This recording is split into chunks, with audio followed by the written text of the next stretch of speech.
Sobat Diet Kalori, bertemu kembali dengan saya Erwin Eka, founder dari dietkalori.co.id.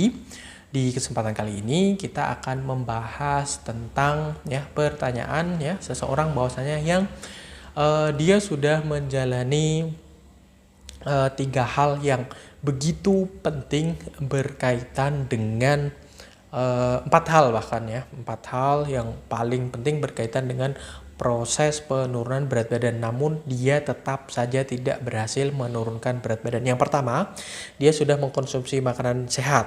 Terus kemudian yang kedua, dia meminum banyak air putih. Yang ketiga, dia melakukan olahraga. Dan yang terakhir, dia sudah tidur cukup setiap hari, setiap malam, kisaran 6 sampai dengan 8 jam selalu dia gunakan untuk beristirahat, untuk tidur di malam hari. Artinya 4 hal ini memang sesuatu yang sering digaungkan, sering disarankan bagi mereka yang ingin menurunkan berat badan. Hanya saja orang yang sudah menjalani 4 hal ini tadi tidak kunjung merasakan perubahan dalam bentuk tubuh mereka. Sudah menjalani pola hidup sehat dengan makan makanan yang sehat, makanan yang bergizi, berolahraga juga secara rutin dan minum air putih banyak dan juga tidur cukup, tapi berat badannya segitu-gitu aja. Kenapa hal itu bisa terjadi? Jawabannya jelas, karena tidak terjadi yang namanya defisit kalori.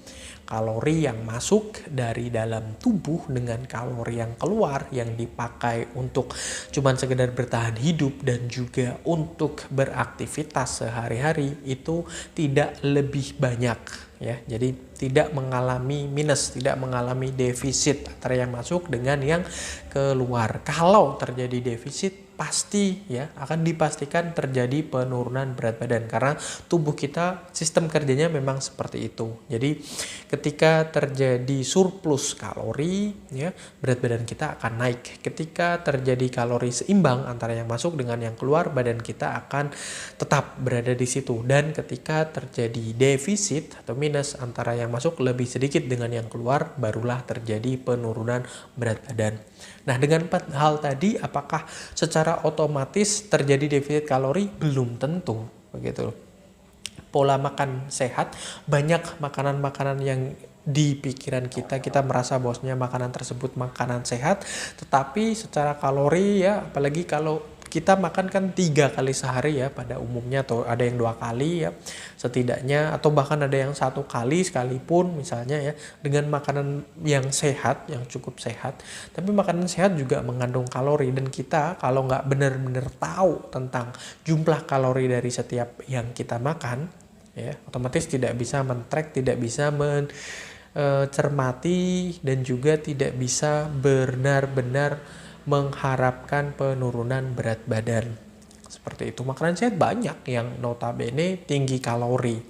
Misalnya jus Jus di image kita selalu ini makanan sehat dari buah yang terus kemudian di blender tapi banyak sekali jus di sekitar kita yang ditambahkan dengan susu kental manis, ditambahkan dengan gula, dengan sirup perasa dan sebagainya, yang notabene akan menambahkan jumlah kalori dalamnya. Dan beberapa jus misalnya dari buah-buahan alpukat misalnya apalagi kalau jus yang dari pressure juicer yang dimana benar-benar mengambil airnya, itu kandungan gulanya juga akan cukup tinggi dan akan mengandung kalori yang tinggi, yang ketika kita minum dan nanti kita juga mengkonsumsi makanan-makanan lain, misalnya makanan-makanan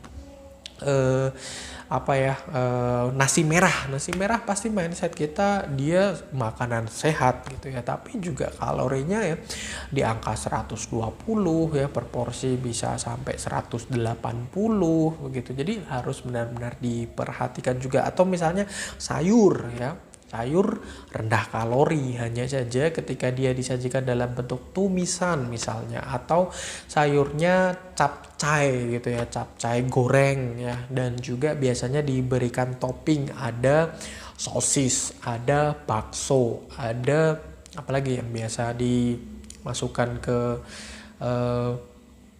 capcay biasanya kan ada lah topping-topping semacam seperti itu yang menambahkan jumlah kalorinya. Atau mungkin bahkan salad ya, salad ditambahkan, diberikan topping, misalnya dikasih dressing olive oil, minyak zaitun juga pasti menambahkan jumlah kalorinya. Belum lagi ditambahkan mayones ya, mayones juga menambahkan, atau mungkin susu ya. Kita pikir bahwasanya susu itu makanan sehat, ternyata juga mengandung kalori. Apalagi yang low fat sekalipun biasanya juga jumlah kalorinya dengan yang high fat atau yang bukan rendah lemak ya, jumlah kalorinya cukup banyak juga, karena protein juga mengandung kalori, gula ya dari sebagai jenis karbohidrat juga mengandung kalori dan lain sebagainya ya.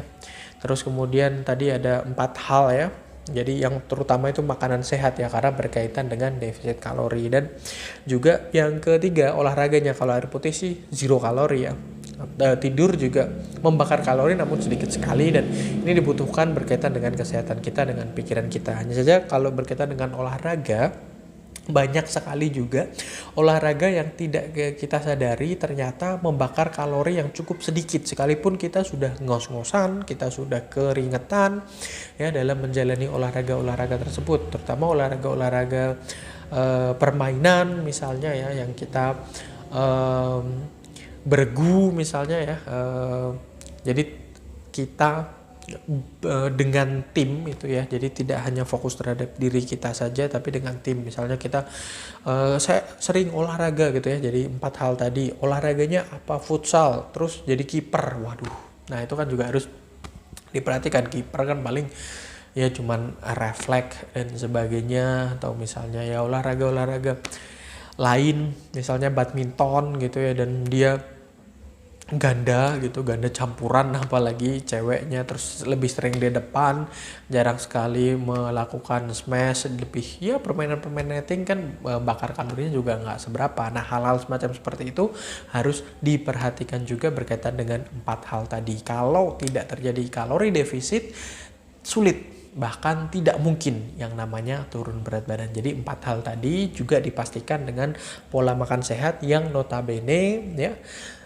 tidak melebihi atau di bawah batas ambang jumlah kebutuhan kalori harian kita, maka barulah terjadi yang namanya penurunan berat badan.